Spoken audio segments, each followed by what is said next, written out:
It was the best of times. It was the blurst of times. It was the best. It was the best. It was the best of times. It was the blurst of times. It was the best.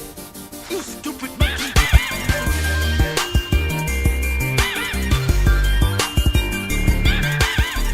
Originally released in 2012 on PS3 and Xbox 360, Dragon's Dogma is an action RPG that captured an audience of fans with its unique take on the genre.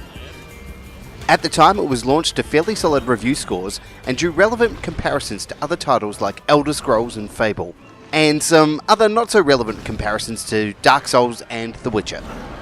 As someone who's ventured into all of these alternative franchises on multiple occasions and may or may not own 4 copies of Skyrim, the comparisons are obvious and difficult to overlook.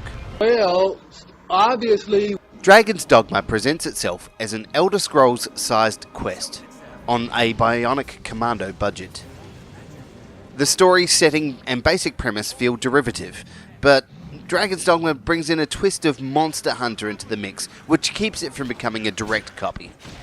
You play as the Arisen, the survivor of a dragon attack who has his heart consumed by said dragon and somehow survives.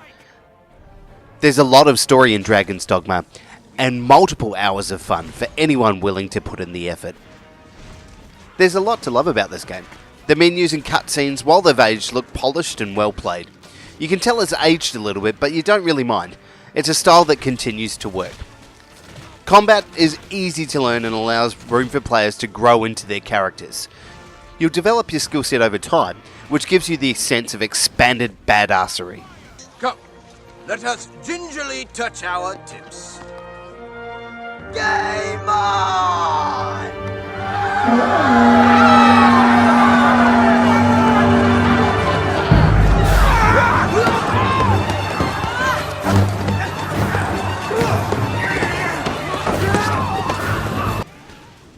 You'll also collect game-controlled followers called pawns, who'll augment your combat to fight how you want.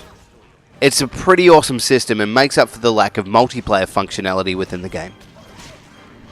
But we have to talk about some of the issues. Camera tracking and environment modelling sometimes means you'll lose sight of your character and foliage, and a lack of target locking in combat makes fights against large numbers of enemies a bit of a crapshoot.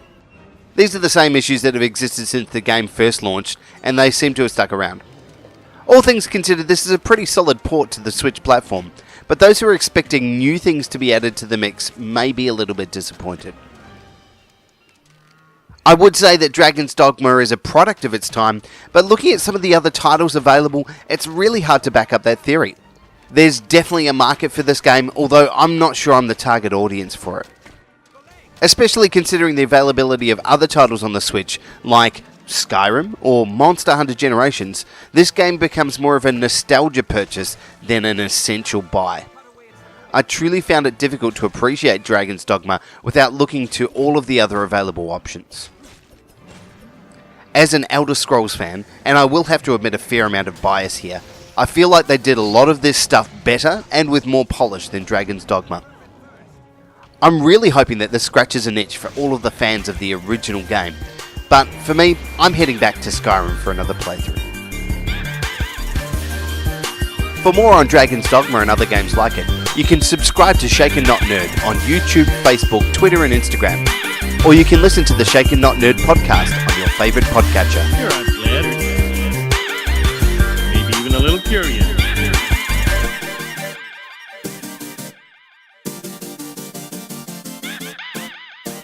I wouldn't even